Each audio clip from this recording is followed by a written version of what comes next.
दिनांक 1/8/1949 रोजी कर्नाटक राज्याच्या सीमेवर तसेच मुख्यालयापासून 150 किलोमीटर अंतरावर असल्याने उमदी येथे स्वतंत्र पोलीस ठाण्याची निर्मिती करण्यात आली।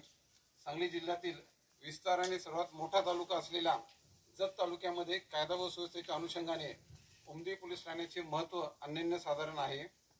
कारण या पोलीस ठाण्याची हद्द ही सांगली जिल्हा, महाराष्ट्र राज्य तसेच कर्नाटक राज्याची सीमा असल्याने गुन्हेगारांना पसार होण्यास संधी मिळते।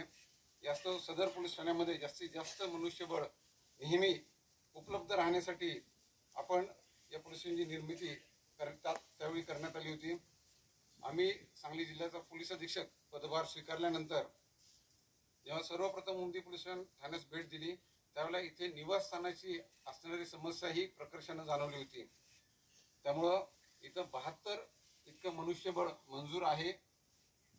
त्याच्या अगेन्स्ट फक्त 20 क्वार्टर्स या ठिकाणी 1967 साली बांधण्यात आलेली होती, जी आज रोजी राहण्यास अयोग्य आहेत। त्यामुळं जरी उमदी पोलीस स्टेशनच्या मुख्यालयापासून 50 किलोमीटर दूर असेल तरी तिथेही जर इथे शासकीय निवासस्थानं उपलब्ध नाहीत, त्यामुळे सर्वप्रथम उमदी इथे आपण ही निवासस्थानं बनवणं गरजेची आहेत। यास्तव आम्ही जिल्हा नियोजन समितीकडे ही विनंती केली होती आणि माननीय पालकमंत्री महोदयांनी ती विनंती तात्काळ मान्य केली आणि साधारणतः 3,46,00,000 रुपये इतक्या किमतीची ही निवासस्थानं हा जो प्रस्ताव आहे तो तात्काळ प्रशासकीय मान्यता देऊन मंजूर करण्यात आला। आज या कार्यक्रमाचा भूमिपूजन सोहळा पार पडतोय। त्यानिमित्तानं मी जिल्हा पोलीस अधीक्षक म्हणून पूर्ण पोलीस दलाच्या वतीने माननीय पालकमंत्री महोदय तसेच सर्व जिल्हा नियोजन समितीचे सदस्य यांचे आभार मानतो।